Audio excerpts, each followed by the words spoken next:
E.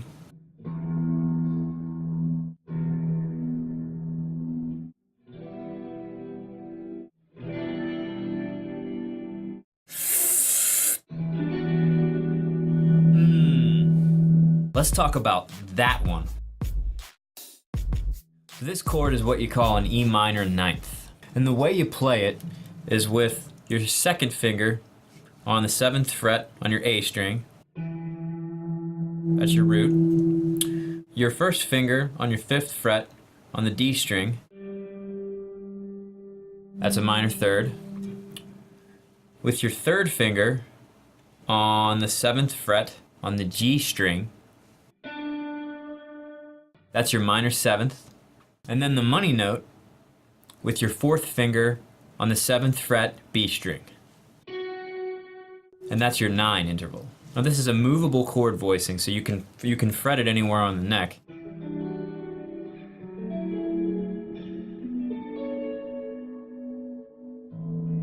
But I chose to use the E minor ninth so that I could also play the open E string.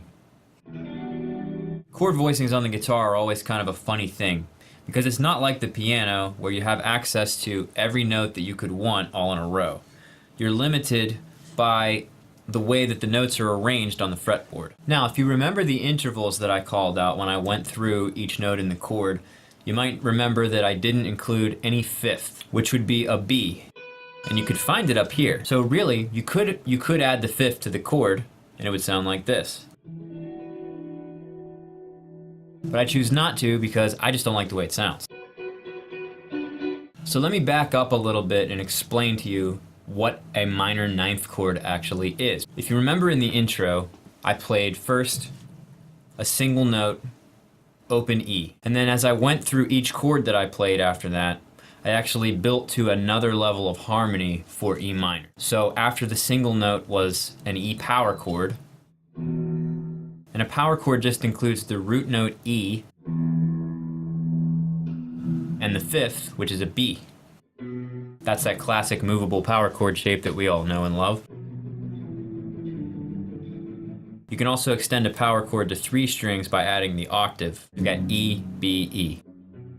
Root, 5th, root. The thing about power chords is that they're ambiguous, since there's no 3rd interval in the chord, which in the case of E minor happens to be a G. The next chord I played was just an open position E minor cowboy chord. If you actually look at the notes in an open position E minor chord, it starts out just like a 3-note power chord. But then your next note gives you your 3rd. It's a G, and it happens to be on the open string. And that tells you that what you have at this point is a minor chord, E minor. The next note, open B, is another B. It's a 5th. And finally, open E, another root. So even though this chord spans across 6 strings, it really only includes 3 different notes, and it gives us our E minor triad, which is E, G, B. Everything in that chord is those 3 notes. The next chord that I played was an E minor 7th chord, which is the next level of harmony in your E minor scale. And it sounds like this. Now if you notice, the only thing that I changed from the open position cowboy chord E minor, I added, now in our E minor scale, the note D happens to be the minor 7th interval. So when you have the 3 notes of the E minor triad, E, G, B, and you add a D, you've got 4 notes, and those give you an E minor 7th. And you can also play that same chord in a movable shape like this. I actually like that chord shape a lot. I use it pretty often in my own playing. And just for your reference, I'll teach you how to finger that one quickly as well. You've got your first finger, 7th fret on the A string. You've got your 3rd finger on the 9th fret on the G string. Then on your G string, you're actually fretting on the 7th fret with your bar. and this is a bar chord. With your second finger, you're grabbing the 8th fret on your B string, and finally, you're also barring the 7th fret on your high E. And that movable minor 7th shape sounds plenty fancy on its own.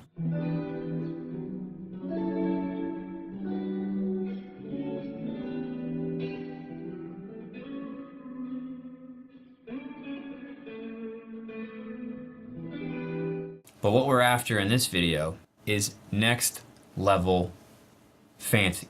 So if you feel like you can pull off this level of pretentious, know-it-all intensity, this brings us to the minor 9th shape. So fret hand wise, this thing is sort of a whole different animal from the minor 7th shape.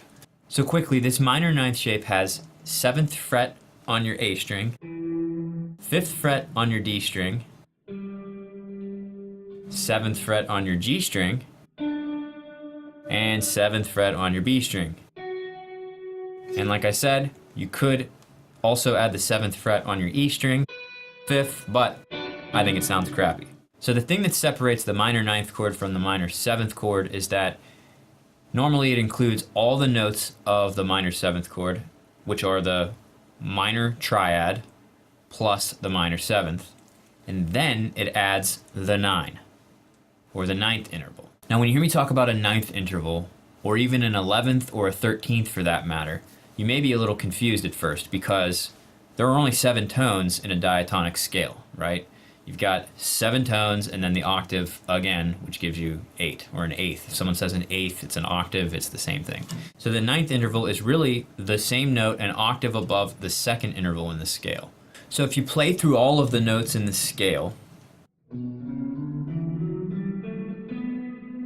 the note that I landed on is the octave to the root, or the 8.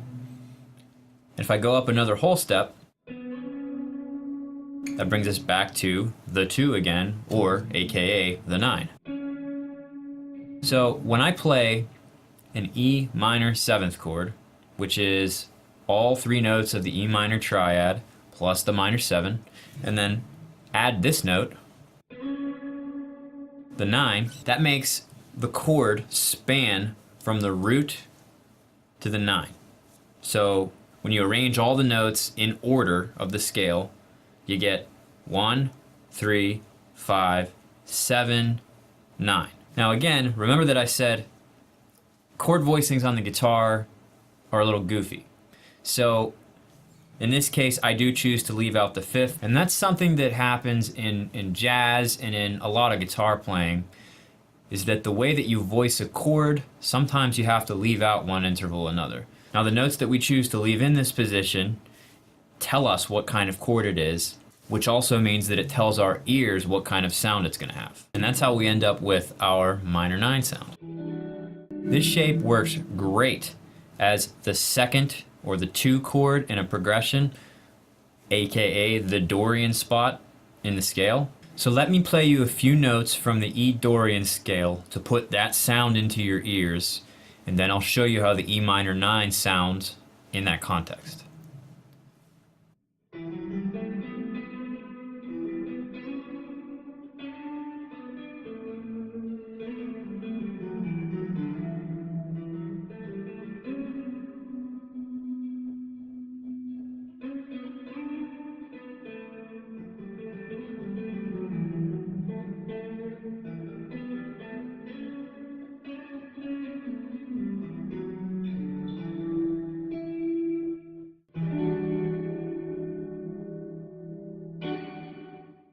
It also works great as the 6th chord in a progression, aka the Aeolian mode, or the natural minor scale.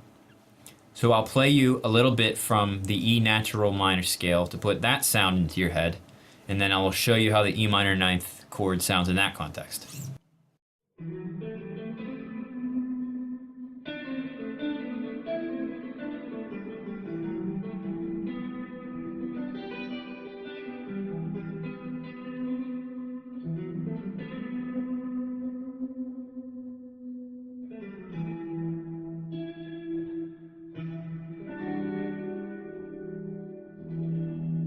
Now some of you out there might be thinking, hey, there are 3 minor modes, not just 2.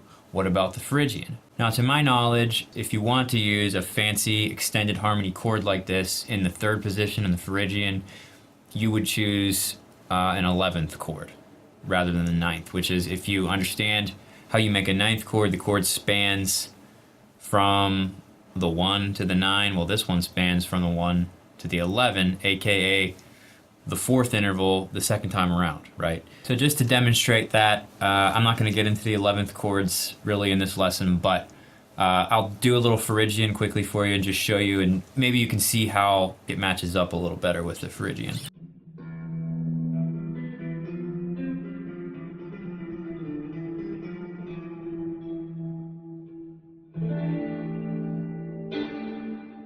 So there's a good bit of info about a minor 9th chord and a fun movable shape that you can use to play it. Now your job is take that shape, learn how to play it, learn to love it, put it in your music. All right, now that's it for me this time. Thanks very much for watching. If you like this video, leave me a thumbs up, subscribe to my channel, hit the notification bell, and I'll catch you next time.